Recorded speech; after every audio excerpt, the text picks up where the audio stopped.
Assalamualaikum warahmatullahi wabarakatuh. A'udzu billahi minasy syaithanir rajim. Bismillahirrahmanirrahim. Alhamdulillahi rabbil alamin wal 'aqibatu lil muttaqin wala 'udwana illa 'alal zalimin. Asyhadu an la ilaha illallah wahdahu la syarikalah wa asyhadu anna Muhammadan 'abduhu wa rasuluh. Addal amanah wa ballaqar risalah wa nasahal ummah wa jahada fillahi haqqa jihadih wa tarakana 'alal mahajjatil bayda lailuha kanahariha la yazighu 'anha illa halik. Wa nusalli wa nusallim 'alan nabiyyil amin wa 'ala alihi wa sahbihi ajma'in. Subhanaka la ilma lana illa ma 'allamtana innaka antal alimul hakim. Rabbi shrah li sadri wa yassir li amri wahlul 'uqdatam min lisani yafqahu qawli. Amma ba'd. Tuan-tuan muslimin dan muslimat yang dirahmati Allah Ta'ala sekalian, alhamdulillah, sama-sama kita panjatkan kesyukuran kita kepada Allah Subhanahu wa Ta'ala kerana di kesempatan pada kali ini sekali lagi kita dapat bersama-sama untuk meneruskan perbincangan kita dalam kitab fiqh mazhab Syafi'i, yang mana kita masih lagi membicarakan tentang perkara-perkara yang berkaitan dengan hukum jenazah. Baik. Qala al-musannifu hafizahullah wa nafa'ana bi'ulumihi fid darain. Kita telah bincang dalam kuliah yang lalu tentang perkara-perkara yang berkaitan dengan fardu kifayah bagi menguruskan jenazah, iaitu yang pertama memandikan dan yang kedua mengkapankan. Itu yang telah kita bincang sebelum ini. Kita masuk pada hari ini perkara yang ketiga dalam fardu kifayah yang wajib untuk diselenggarakan oleh orang hidup terhadap jenazah adalah menyembahyangkan. Sudah mandi, dah kapan, masuk yang ketiga adalah menyembahyangkan jenazah. Dalilnya hadis riwayat Bukhari dan Muslim daripada Abu Hurairah, Rasulullah sallallahu alaihi wasallam merasa sedih dengan kematian Najasyi. Baginda keluar menuju ke tempat salat, lalu baginda mengatur saf para sahabat dan bertakbir dengan 4 takbir. Jadi dalam peristiwa kematian Najasyi ini kita tahu dia duduk di Habsyah. Dia bukan duduk Madinah. Bila mana Nabi SAW mendengar berita tentang kematian Najasyi, sebab Najasyi ini orang bagus, dia banyak memberi pertolongan kepada umat Islam ketika mana mereka nak berlindung di situ. Lalu Nabi rasa sedih dengan berita kematian Najasyi. Nabi keluar ke tempat musalla, tempat salat. Nabi panggil sahabat-sahabat apa semua. Nabi pun menunaikan dengan para sahabat solat jenazah kepada Najasyi. Yang ni nama dia solat jenazah secara ghaib. Pasal apa solat jenazah secara ghaib? Sebab jasad Najasyi tidak ada dekat situ. Jenazah tak ada dekat situ. Jenazah duduk di Habsyah jauh. Maka tak kala itu Nabi SAW menunaikan solat jenazah. Jadi di sini ada dua, kita lihat dua benda. Yang pertama, pensyariatan solat jenazah itu sendiri yang Nabi buat. Yang kedua, tentang solat jenazah secara ghaib yang dilakukan oleh Nabi SAW. Nak menunjukkan kepada kita bila mana kita mendapat satu berita kematian yang kita tak nak pergi jauh daripada qaryah kita, di Johor, di Vietnam, di London, kawan-kawan kita, maka boleh untuk kita tunaikan solat jenazah secara ghaib. Itu dilakukan. Baik. Solat tidak sah melainkan selepas mayat dimandikan. Dia kena mandi dulu, sah atau tak sah. Tak boleh solat belum mandi, tak boleh. Dia kena mandi dulu. Dan kapan? Baru dimandikan. Baru disolatkan. Cara mendirikan solat jenazah ialah yang pertama, bertakbir dengan takbiratul ihram dalam keadaan berniat solat ke atas mayat. Cara niat ialah terlintas dalam hati dia solat dengan 4 takbir ke atas mayat sebagai fardu kifayah. Itu. Dia solat jenazah inilah yang paling mudah. Tapi solat jenazah inilah yang paling ramai orang lari. Sama ada lari kerana takut ke, lari kerana tak tahu nak baca apa ke, kita pun tak tahu. Tapi sebenarnya yang paling mudah, Mudah macam mana? First kita duduk takbiratul ihram. Masa takbiratul ihram tu kita niatlah. Kalau kita tak ingat usalli ala hadzal mayyit, tak apa, ingat ni aku nak solat jenazah tu, 4 takbir. Allahu akbar. Kita tak tangan macam biasa. Lepas takbiratul ihram, terus kita membaca Fatihah. Takbiratul ihram tu dekat takbir yang pertama. Lepas tu kita baca Fatihah. Selesai kita baca Fatihah, kita pun Allahu akbar. Kan? Kita pun selawat Ibrahimiyah. Takbir kali kedua, selawat Ibrahimiyah. Apa itu selawat Ibrahimiyah? Selawat Ibrahimiyah ni selawat yang kita baca dalam tahiyat akhir tu lah. Allahumma salli ala Muhammad wa ala ali Muhammad kama sallaita ala Ibrahim wa ala ali Ibrahim wa barik ala Muhammad wa ala ali Muhammad kama barakta ala Ibrahim wa ala ali Ibrahim fil alamin innaka Hamidum Majid. Habis Allahu akbar. Kemudian kita angkat pula takbir yang ketiga. Lepas angkat takbir yang ketiga, kita hendaklah berdoa. Berdoa kepada jenazah tadi. Dan doa macam mana? Had ni yang orang sangkut. Yang banyak sangkut tahun ni, Ustaz, saya tu saya tak tahu nak doa apa. Fatihah semua orang tahu, selawat semua orang tahu. Lepas takbir ketiga dan doa. Nak doa apa? Paling tidak tuan-tuan, kalau kita tak tahu doa pun, Allahumma ghfir lahu. Ya Allah, ampunkan dosa dia. Takkan nak sebut tak boleh Allahumma ghfir lahu. Ataupun Allahumma arhamhu, ya Allah rahmati dia. Mana-mana pun tak apa.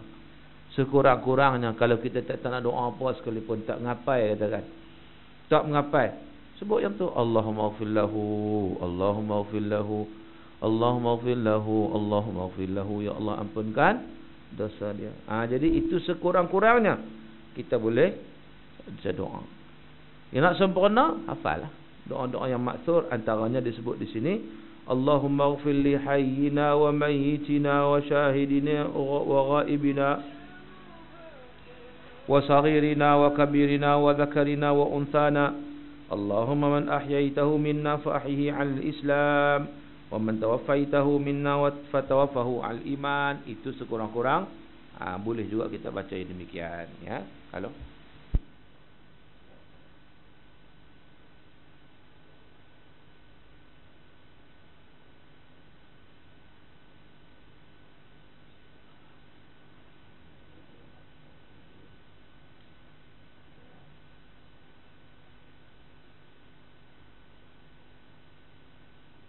baik, tuan-tuan dan rahmat Allah Ta'ala sekalian.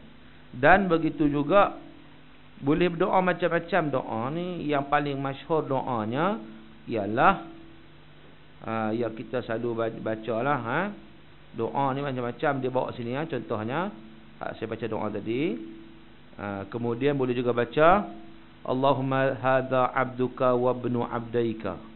Ataupun boleh baca juga doa kharaja min rauhid dunya wa sa'atiha wa mahbubihi wa ahibbaihi fiha. Dan seterusnya lah boleh baca juga. Dan juga kalau kanak-kanak boleh juga baca doa Allahumma ja'alhu faratan li abawayhi wa salafan wa dhukhran wa 'idatan wa i'tibaran wa syafi'an. Dan juga pernah ada dalam satu hadis sahih yang diriwayatkan oleh Imam Muslim, Rasulullah telah salat ke atas satu jenazah dan Rasulullah baca doa apa?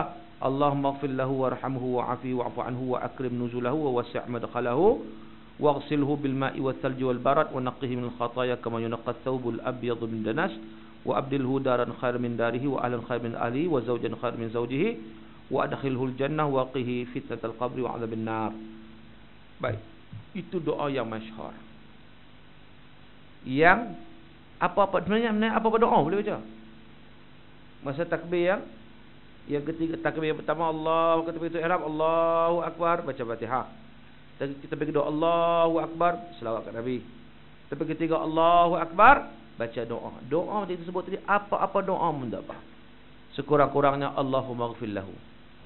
Nak lengkap lagi macam yang selalu kita baca, Allahumma ighfir lahu warhamhu wa'afihi wa'fu anhu wa wasi' wa akrim nuzulahu wa wasi' mudkhalahu waghsilhu bil ma'i wath thalji wal barad wa naqqihi min al khataaya kama yunqqa ath-thawbul abyadu min ad-danas wa abdilhu daran khair min darihi wa zawjan khair min zawjihi wa ahlan khair min ahlihi wa adkhilhu al-jannah wa a'udzu min 'adzabil qabri wa min 'adzabin nar. Kita boleh baca doa.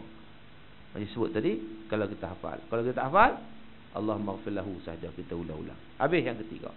Takut yang keempat, Allahu akbar. Kita bagi salam. Lepas tak keempat bagi salam. Boleh juga sebelum bagi salam baca sikit doa, Allahumma la tahrimna ajrahu wa la taftinna ba'dahu waghfir lana wa lahu. Allahumma la tahrimna ajrahu wa la taftinna ba'dahu waghfir lana wa lahu wa li ikhwanil ladzina sabaquna bil iman wa la taj'al fi qulubina ghillan lil ladzina amanu rabbana innaka ra'ufur rahim. Bagi salam. Boleh ataupun tak baca apa, tak apa, lepas takbir keempat Allahu akbar, Assalamualaikum warahmatullahi. Boleh. Nak baca doa pendek ni ataupun terus bagi salam. Maknanya solat jenazah ni merupakan fardu kifayah, menjadi kewajipan kepada orang hidup untuk ditunaikan kepada orang yang meninggal, bukan susah pun. Dah selesai 4 takbir tu, kemudian bagi salam lah, 2 kali salam. Assalamualaikum warahmatullahi wabarakatuh. Assalamualaikum warahmatullahi wabarakatuh. Rokok tak payah, sujud pun tak payah. Nah. Kan? Jadi solat jenazah lah solat yang paling senang. Baik. Jadi solat jenazah ni tak ada rokok, tak ada sujud. Kalau rokok juga sujud juga tak tahu. Ni berat. Dia rokok kata apa? Kan? Sebab tu tuan-tuan, solat jenazah ni solat yang paling cepat, paling ringkas. Sebagai satu doa kita kepada si mati. Dia kata, masalah ustaz saya lepas tu tak tahu doa apa dah. Tak ada doa apa dah. Angkat tu lah. Doa tak patut doa apa dah. Lepas bagi salamnya, cepat-cepat ambil angkat, pergi terus ke tanah perkuburan untuk dikebumikan. Jadi perkara yang keempat yang menjadi fardu kifayah adalah mengebumikan jenazah. Baik, paling minimum cara yang wajib dikebumikan mayat ialah dikebumikan dalam lubang yang boleh menghalang daripada timbulnya bau dan tak boleh digali oleh binatang buas, serta dalam menghadap kiblat. Paling-paling korang tuan-tuan, kita korek lubang yang mana bau tak boleh keluar, binatang buas tak boleh korek, tu je. Dan pastikan dia menghadap kiblat, tu je. Tu paling korang. Paling sempurna ditanam dalam kubur yang dalam. Ukurannya setinggi seorang laki-laki yang sederhana, ditambah dengan panjang kedua tangannya yang diangkat ke atas. Luasnya pula ialah sekadar 1 hasta selingkan. Duduk dalam tu, angkat tangan pula. Makna tinggi tu. Lebih kurang 6 kaki. Sebab kita ni 4 kaki. Kita ni lebih kurang 4 kaki, tambah lagi 2 kan. Lebih kurang 6 kaki. Dia punya kedalaman dia. Lebar berapa kaki lebar? Lebar 3 kaki ya. Lebar 3 kaki ya. Dia 6 6 3 tu pun 6 7 3. Lebih kurang tu lah. 6 kali 6 kali 3 atau 6 kali 7 kali 3. Kaki lah kaki lebih kurang. Kita tanya orang kali kubur ni tahu. Hari-hari dia kali kubur. Tapi lah ni kali pakai ni beho. Kan? Pakai tu je. Lalu sini. Dalam tu pula kita buat lahat. Lahat ada 2 jenis, lahat tepi atau lahat tengah. Kan? Tahu kan, pernah tengok kan orang jenazah di kubur pernah tengok kan? Tak pernah. Pernah kan? Dia akan masuk dalam tu, bila ada lubang tu ada pula lubang kecil khusus untuk lahat, dia panggil, untuk masuk mayat je. Cukup-cukup. Untuk dan kepalanya menghadap ke kiblat. Wajib tu. Kita kena pastikan kepalanya menghadap kiblat. Kemudian bila dia letak tu kotak tengah kan, tak tengah-tengah tu, letak papan dah tu, bubuhlah, kamuslah dengan tanah. Duduk dalam tu sorang-sorang. Semua orang akan duduk dalam tu. Kan? Kita bayang satu hari kita tengok orang duduk dalam tu kan, kita duduk situ. Kita boleh bayang tak? Satu hari kita duduk situ. Keadaan dah. Yang mana itu cara untuk pengkebumian jenazah. Baginda bersabda, ihfiru wa ausi'u wa ahsinu, galikan kubur, luaskan serta perelokkan. Wajib letakkan mayat atas bahagian kanan dengan menghadap kiblat. Maknanya kita letak tu lambung kanan kata kiblat belah tu, bagi macam tidur. Kan kita tidur ikut sunnahnya, tidur macam tu kan, belah kanan kan. Gitulah mayat diletakkan menghadap kiblat. Jika mayat tak menghadap ke arah kiblat dan tanah telah ditimbus, maka wajib digali semula untuk dihadapkan ke arah kiblat. Tu kalau sekiranya mayat itu belum lagi rosak lah, belum lagi berubah. Tapi kalau mayat lama dah 6 bulan baru teringat dulu tak ikut kiblat, biarlah buat macam mana. Tapi kalau baru tanam balik-balik, orang kata macam mana tanam tadi, okey lah. Macam mana aku tanam bagi dia terlentang, bagi tengok ke atas. Sebab orang bukan Islam tuan-tuan, dia memang dia terlentang. Orang bukan Islam, cara perkebumian dia tidur kan, dia menghadap ke langit lah, dia punya muka dia. Kawan ni baru masuk Islam, jadi penggali kubur pula, dia buat macam tu lah, tak perasan. Bila orang tanya, aku buat macam biasa, aku tengok ke atas kan. Kena pergi korek balik, kena bagi dia mengiring ke belah kanan, lambung kanan untuk dia menghadap kiblat. Kena buat, wajib. Kan? Dia beza. Inilah satu-satunya agama yang tak ada. Agama lain semua terlentang tak? Islam yang cantik cuma dia menghadap kepada kiblat. Jika tanah dalam keadaan keras, maka sunat dibuat liang lahat dalam kubur tersebut. Ini berdasarkan hadis riwayat Muslim daripada Sa'ad bin Waqqas. Dia berkata, ketika dia sakit bawa kepada kematian, dia kata, buatkan aku liang lahat dan tegakkan dinding batu untukku sebagian dibuat kepada Rasulullah sallallahu alaihi wasallam. Jadi liang lahat ni, liang lahat rongga yang dibuat pada dinding kubur dengan kadar keluasan boleh ditelusi dan diletakkan mayat di dalamnya. Kemudian mulut lubang tersebut dimuatkan dengan batu-batu yang halus supaya tanah tak runtuh ke atasnya. Sekiranya tanah kubur akan lembut, maka sulit dibuat lubang kubur secara syak. Syak ialah lubang yang dibuat di tengah-tengah bahagian kubur dengan kadar yang boleh dimuatkan mayat dalamnya dan dibina di kedua belah lubang tersebut dengan batu-batu atau seumpamanya. Kemudian diletakkan mayat dan ditutup dengan batu-batu halus. Kemudian ditimbuskan dengan tanah. Tuan faham tak? Tuan nampak tak? Okey ya, saya tunjuk sini.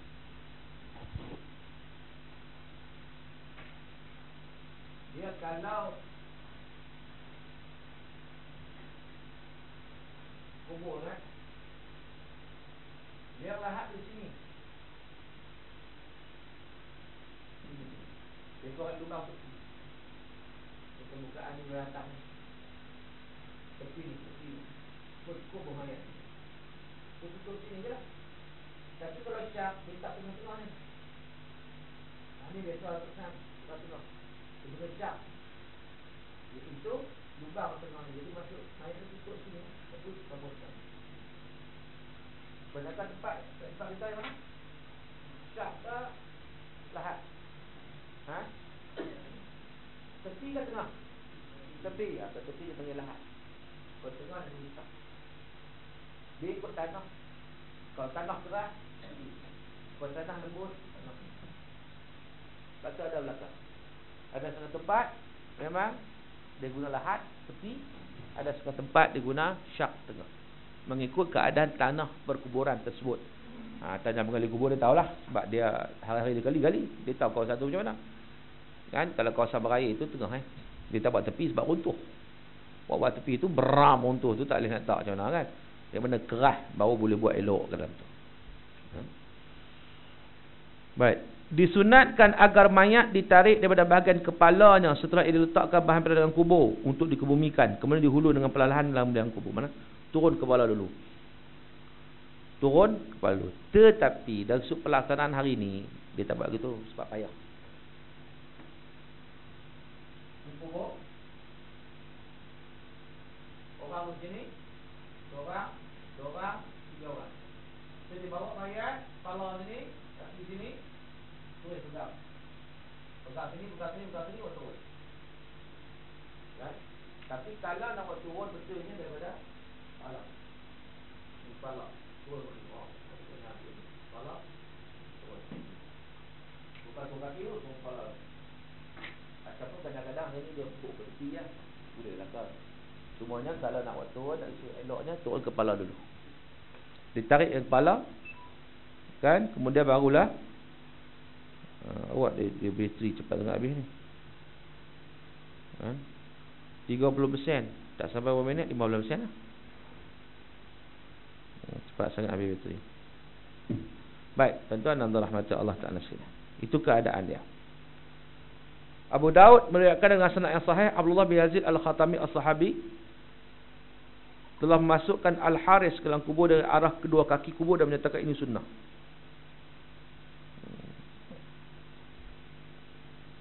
Arah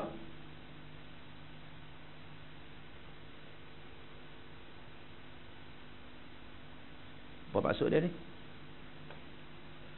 Masuk dalam kubur dari arah dua kaki kubur, kan? Tapi kawan dua kaki kubur, maknanya dia masuk kepala jugalah. Dan disunatkan pada seorang laki-laki yang paling akrab dengan mayat sebelum turun ke dalam kubur untuk meletakkan tanah di dalamnya. Dan disunatkan pada orang meletakkan ke dalam liang lahat berkata bismillah wa ala sunnati rasulillah. Bismillah wa ala sunnati rasulillah. Jadi orang yang paling rapat dengan si jenazah ni elok dia yang turun. Dia meratakan tanah. Dan setiap perbuatan tersebut, amalan-amalan tersebut, kita sebut bismillah wa ala sunnati rasulillah, dengan nama Allah dan juga di atas sunnah Rasulullah. Dan ini juga doa yang boleh lakukan bagi mengelakkan badi mayat, tahu kan? Badi mayat ni merupakan satu gangguan. Kadang-kadang dialah syaitan iblis. Dia nak ambil kesempatan supaya manusia itu takut untuk menguruskan jenazah. Jadi bila benda-benda berkaitan dengan jenazah, kalau buat lagi mai kat dia apa semua kan, bayangan-bayangan apa semua. Jadi untuk mengelakkan badi ini, sepanjang menguruskan jenazah, hendaklah dibaca bismillah wa ala millati rasulillah ataupun bismillah wa ala sunnati rasulillah. Bismillah dengan nama Allah, wa ala sunnati rasulillah, dan di atas sunnah Rasulullah sallallahu alaihi wasallam. Maka itu antara cara untuk mengatasi badi. Baik. Habis tentang fardu kifayah, perkara yang berkaitan yang diperlukan ataupun kita kata yang menjadi kewajipan kepada orang hidup untuk dilakukan terhadap orang yang meninggal dunia. Sekarang kita masuk kepada mengiringi jenazah, adab-adab dan juga perkara-perkara bid'ah yang berkaitan dengannya.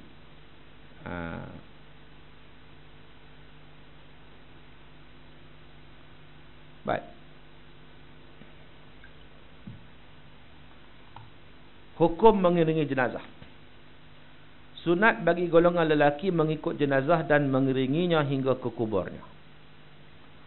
Al-Bara' bin Azib berkata, Rasulullah memerintahkan kami supaya mengiringi jenazah, mencari orang sakit, mendoakan kebaikan untuk orang bersin, menyahut menerima jemputan dan menolong orang yang dizalimi. Itu hadis yang menyatakan tentang bagaimana ittiba'ul janaiz merupakan salah satu sunnah yang diperintahkan oleh Rasulullah sallallahu alaihi wasallam, dan disunatkan supaya tidak pulang kecuali setelah mayat selesai dikebumikan. Elok kita iring jenazah ni sampai settle, sampai habis. Sebab dalam hadis Bukhari dan Muslim meriwayatkan daripada Abu Hurairah, katanya Rasulullah SAW bersabda, man syahidal janazata hatta yusalla 'alaiha falahu qiratun wa man syahidaha hatta tudfana falahu qiratani. Qila wa mal qiratani? Qala mithlul jabalainil 'azimain. Makna dia apa? Sesiapa yang menyaksikan jenazah sehingga menyembahyangkannya, dia dapat pahala 1 qirat. Sesiapa yang menyaksikan jenazah sehingga dikebumikan sampai settle, dapat 2 qirat. Kalau buat sampai kat solat aja, dapat 1 qirat. Kalau menyaksikan jenazah sampai dikebumikan, dapat 2 qirat. Lalu sahabat bertanya, apakah 2 qirat itu? Sahabat pun tak faham qirat dia apa, kan? Nabi kata 2 qirat. Jawab Rasulullah SAW, mithlul jabalainil 'azimain. 2 qirat itu seperti seumpama pahala 2 buah bukit yang besar. Pahala tu besar mana? Besar bukit. Kalau sampai jenazah dikebumikan, kita menyaksikan, maka dapat 2 pahala seumpama bukit yang besar 2. Kalau sampai kat solat aja, dapat 1 qirat, macam 1 bukit yang besar. Itu keadaannya. Bagi golongan perempuan pula, mereka tak disunatkan untuk berbuat demikian, yakni mereka tak disunatkan untuk mengiringi jenazah. Bahkan perbuatan tersebut adalah menyalahi sunnah dan wasiat Rasulullah sallallahu alaihi wasallam. Berdasarkan hadis Bukhari dan Muslim meriwayatkan daripada Ummu Atiyah, katanya, kami telah dilarang daripada mengiringi jenazah. Walau bagaimanapun larangan tersebut tidak dikuatkan ke atas kami, makna tak sampai ke tahap yang diharamkan. Tapi dilaranglah untuk iring jenazah. Sebab hari ni kalau dalam konteks masyarakat kita, orang perempuan pun duk berimpit-rimpit nak pengiring jenazah, nak pergi tengok jenazah masuk liang lahat pun dia pun jungai-jungai kepala tolak habis orang lain kan. Sedangkan tak kena mengena pun. Itu semua urusan orang lelaki, biar orang lelaki buat. Tak, dia pun nak ambil kesempatan ni laki aku. Laki hang dah habis meninggal dah. Duduk di rumah dah. Doa nyonya, tak perlu iring dah. Sebab apa? Berdasar juga hadis, satu hadis tu Rasulullah satu hari Rasulullah keluar. Tiba-tiba baginda dapati segolongan perempuan sedang duduk. Baginda bertanya, apakah yang menyebabkan kamu semua duduk di sini? Nabi tanya, hampa ni ramai-ramai buat apa sini? Mereka menjawab, kami sedang menunggu jenazah. Oh, mereka sedang menunggu jenazah. Lalu Nabi pun bertanya kepada mereka, adakah kamu memandikan jenazah? Dia kata tidak. Baginda tanya lagi, adakah kamu akan memikulnya, akan bawa jenazah, mengusung jenazah? Dia kata tidak. Nabi tanya lagi, adakah kamu yang akan menurunkannya dalam kubur yang lahat? Dia kata tidak. Lalu Rasulullah bersabda, pulanglah kamu semua. Balik. Kamu akan dapat dosa dan tak diberi pahala jika kamu mengiringinya dan menghadirkan diri semasa kebumiannya. Ini hadis Ibnu Majah. Nabi kata pada orang perempuan ni, balik. Pasal apa? Hampa tunggu ni, hampa bukan ada disuruh pun untuk pergi mengiringi jenazah. Tak. Kan? Tambah-tambah yang boleh timbul fitnah ada. Sebab bercampur di antara laki-laki dan perempuan pada waktu itu. Ramai kan? Orang nak usul apa semua. Jadi makna situ, daripada hadis ini menunjukkan kepada kita, orang perempuan tidak perlu untuk mengiringi jenazah. Biar orang lelaki buat semua sampai kepada kebumian. Nanti nak ziarah jenazah lepas tu lah. Nak ziarah kubur tu lepas tu lah. Biar semua selesai dulu. Sebab mereka tak dituntut untuk mengiringi jenazah. Apatah lagi mereka tak buat saja. Ya, saya tengok semua. Tambah-tambah pula kalau melibatkan percampuran laki-laki dan perempuan dipanggil ikhtilat, maka ini diharamkan. Tidak dibenarkan. Baik. Di antara adab mengiringi jenazah, yang pertama mengiringinya dengan berjalan kaki. Pergi jalan kaki, balik boleh naik kenderaan. Pergi jalan kaki. Itu yang sunnahnya. Tetapi pada hari ini kalau kita tengok, ayahlah sebab jauh. Jauh. Maka masing-masing naik kenderaan. Maka tak ada masalah lah. Cuma kalau tempat tu dekat, pergi berjalan, sebab iring jenazah ke bawah kan. Lah ni jenazah membawa dalam van. Jadi nak iring nak kena naik van juga ataupun naik motor ke, naik kereta ke. Biasa-biasa. Tapi kalau di kampung-kampung masih lagi dia tak masuk dalam van, dia masuk dalam tempat usungnya dia bawa. Maka di situlah orang akan mengiringi jenazah pada waktu itu. Yang kedua, haram memikul jenazah dalam keadaan sambil lewa atau dalam keadaan yang boleh menyebabkan dia jatuh ke tanah. Jadi akad tu kena elok-elok. Tak boleh angkat buat lebih kurang. Ni angkat lebih kurang, golek-golek boom jatuh. Ni kira tidak memuliakan jenazah. Yang ketiga, makruh buat bising ketika mengiringi jenazah. Bahkan disunatkan supaya tidak meninggikan suara dengan membaca Quran, berzikir dan lainnya. Dan digantikan dengan tafakkur mengenai kematian. Makna masa iring jenazah sembang. Ni sembang riuh rendah. Rata sembang deras tu. Quran pun tak boleh baca waktu tu. Tinggi suara Alhamdulillahi Rabbil Alamin. Tak perlu. Nabi kata apa?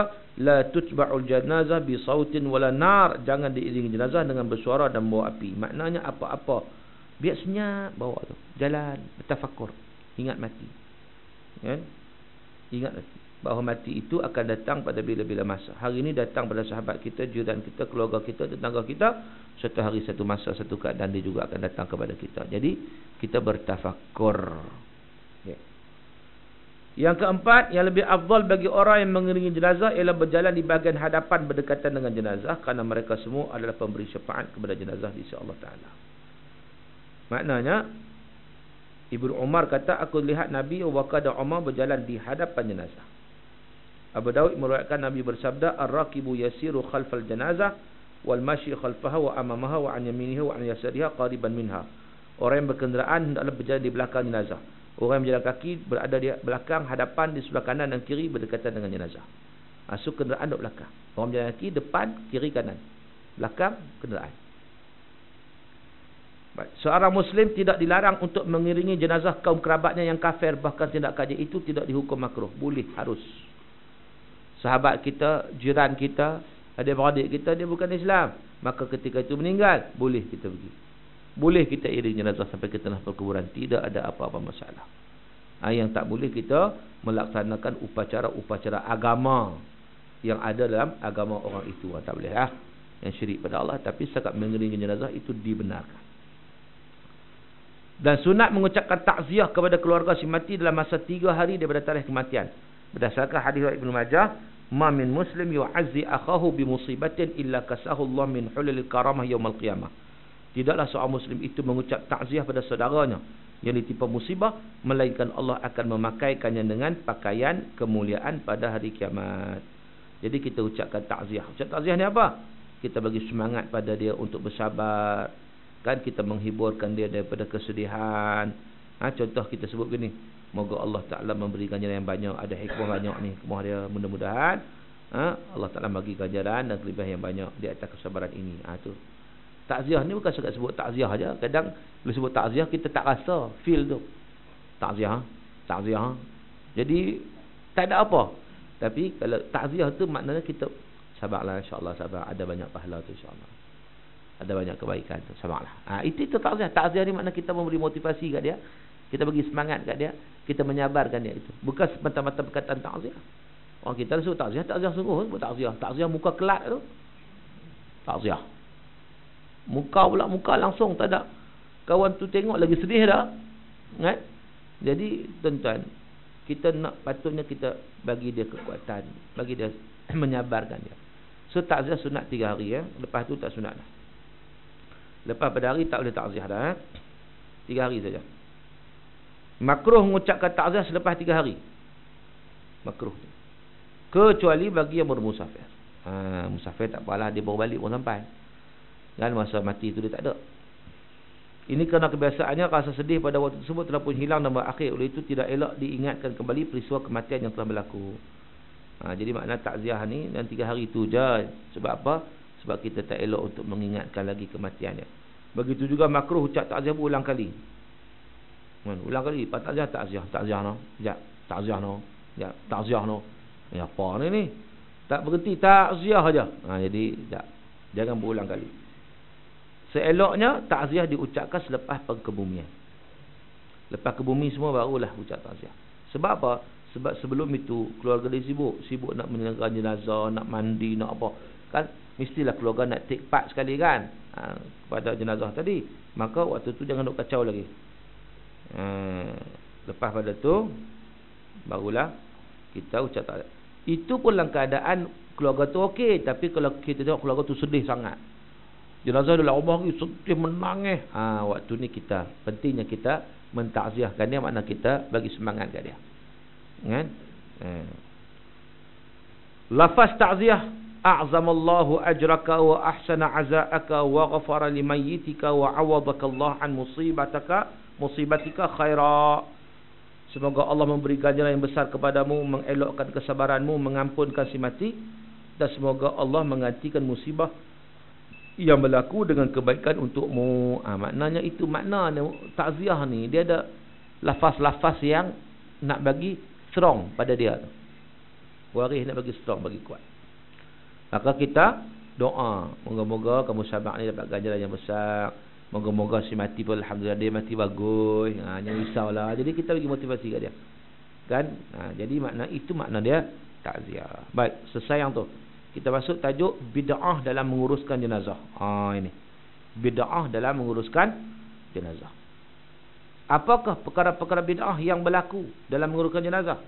Untuk mengetahuinya, tuan-tuan, jangan lupa untuk terus bersama mengikuti kuliah ini pada bulan hadapan, insya-Allah, untuk kita sambung perbincangan tentang perkara-perkara bid'ah dalam menguruskan jenazah. Untuk hari ini sekadar itu dulu perbincangan kita, kerana masa tak mengizinkan. Sekarang saya buka kepada persoalan. Silakan siapa-siapa nak tanya apa. Ya.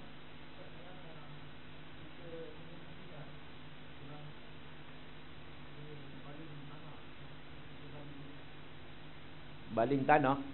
Dia sunat kita kepai tanah, kita letak sendal. Bukan baling lagu tu dah. Baling tak kena. Kita kepai tanah, kepai bulat-bulat, kita letak kat mayat tu, sendal. Bagi tak itu kan. Tak. Itu memang buat gitulah. Ya, lain soalan.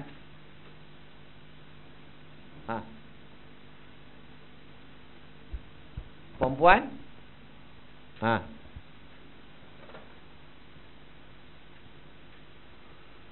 Perempuan ziarah kubur ini ada khilaf di kalangan ulama. Ada yang kata makruh, ada yang kata harus, ada yang kata sunat. Saya memilih pandangan yang dikemukakan juga oleh Abdul Karim Zaidan, yang dia kata orang perempuan orang lelaki sama dalam konsep ziarah kubur. Berdasarkan hadis Nabi, kuntum nahaitukum an ziyaratil kubur fazuruha. Kata Nabi dulu, aku larang kamu ziarah kubur, sekarang ni ziarahlah. Jadi pada hadis itu Nabi tak membezakan laki-laki dan perempuan. Maka dengan sebab itu laki-laki pun sunat, perempuan pun sunat, asalkan tidak timbul perkara-perkara fitnah. Dijaga, tak meratap, tak meratui, tak mana jaga aurat semua sekali, tak bercampur aduk laki-laki perempuan, maka sunat. Wallahu a'lam. Ya.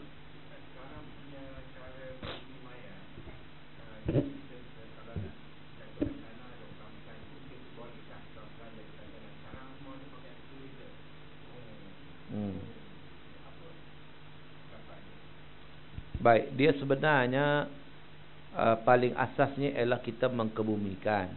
Cuma seeloknya kita beradab lah. Kita beradab, kita tarik pelan-pelan, kan? Terutama batu-batu yang kena jenazah. Tertutup papan tak kena lah. Tutup papan tak kena. Lepas tu nak guna bekho tarik tak ada masalah, asalkan matlamat itu tercapai, kan? Dan kadang-kadang perlu pun bekho pun. Sebab apa? Kadang tanah keras, kadang susah. Jadi taklah bermaksud kalau guna bekho tu menyebabkan tak ada hormat dah. Tak apa. Yang penting masa masuk tu elok dah. Masuk elok pun bumi mah dah tutup dengan kanda semua. Kita tarik sikit-sikit tanah depan tu, baru tarik bekho boh. Tak apa. No problem. Ikut keadaan semasa. Ya.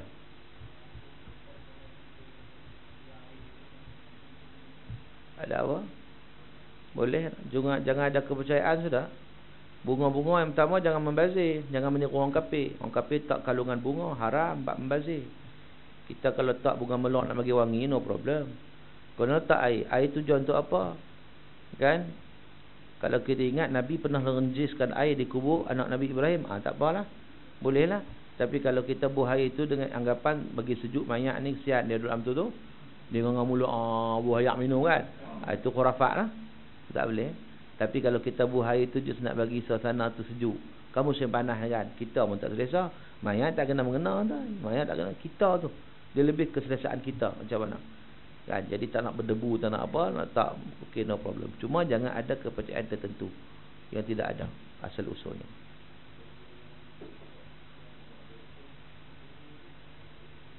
Benteng kita tengok. Kalau dia bersifat simen ataupun marmar, adalah haram.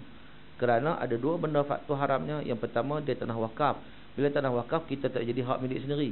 So, bila buat marmar ni, buat simen besar-besar ni, kira macam hak kita, kan? Sedangkan itu tanah wakaf, kan? Yang keduanya adalah dia Nabi larang membazir. Sebab marmar semua ni, simen semua ni membazir. Sedangkan duit tu kita boleh sedekah niat pada si mati. Itu yang baik. Kecuali kau tak batu-batu, nak kepung, tak bagi apa, runtuh tanah ke air, tu tak apalah. Itu bukan sifat kekal. Ni kadang orang buat binaan. Zaman sekarang bukan sekat binaan, siap ada package lagi. Dia buat baca Quran dalam kubur. Dia pasang kaset. Kaset guna tenaga solar dia dah. Jadi dia akan malam pun dia baca Quran, baca. Ingat manfaat ke kaset baca Quran pada mati? Tak manfaat apa pun. Tapi orang modified semua. Jadi senang lah kata. Lah ni package macam-macam, orang menega macam-macam. Jadi semua benda ni tidak dibenarkan.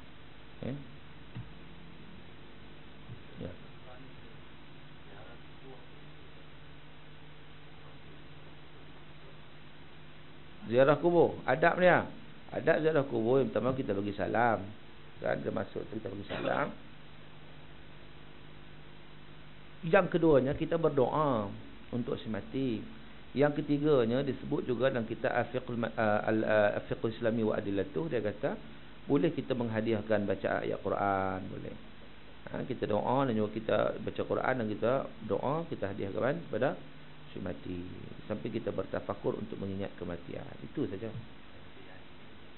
Ayat Quran masuk. Terpulang kau larat. Nak baca satu Quran boleh kau larat. Kan? Tapi tak larat lah.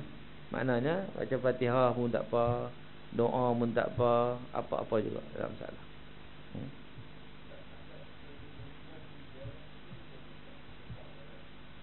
Kasat kita abang lah. Perempuan ziarah kubur tak ada masalah. Yang masalahnya mengiringi jenazah ke kubur, itu masalah. Sebab masa nak ke bumi jenazah mereka tak terlibat kan, so mereka tak perlu ada. Tapi hari-hari biasa nak ziarah kubur silakan. Aurat duduk kat mana pun sama ya. Dalam kubur pun kena tutup aurat, luar kubur untuk aurat. Bukan bila masuk kubur je tutup aurat, tak boleh so aurat tetap aurat kat mana pun, sebab kubur ni tempat awam. Kubur ni bukan tempat selindung kan, tempat awam. So tempat awam ni maknanya dia kena jaga aurat.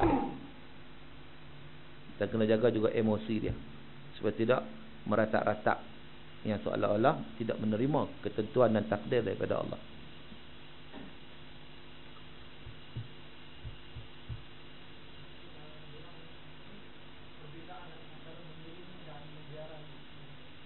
Beza dia. Beza mengiringi ni masa orang duk urus jenazah tu. Urus jenazah tu perempuan tak kena mengena. Maka pasal apa depa nak kalut macam hadis tadi kita tengok Nabi larang kan. Nabi tanya hamba apa, tak buat apa, tahu apa, hamba nak tunggu baliklah. Kan? Sebab apa Nabi sebut begitu? Supaya tidak berlaku campur aduk. Sebab waktu orang duk urus jenazah ni tuan, ramai lelaki duk ada. Semua mari kan. Dia waktu lah nak himpit, dia waktu tu nak pergi tengok lah. Pergi tengok apa? Benar selesai, tunggu nanti nak ziarah nanti lepas tu. Selesai ni mainlah nak ziarah. Supaya tidak timbulnya pencampuran antara lelaki dan wanita. Tetapi hari ni banyak berlakunya tu. Waktu tular dia kalut. Orang nak ke bumi dia pun jungung-jungung kepala. Siap tolak. Perempuan ni singgung pula kan. Nak pergi tengok dia pun jenguk juga. Orang tarik masuk dalam baru tahu. Kan? Jadi maknanya bukan waktu dia, bukan masa dia. Balik lu, duduk rumah lu. Kan? Papa ni nak pergi. Allah Allah. Ya ada soalan? Ya.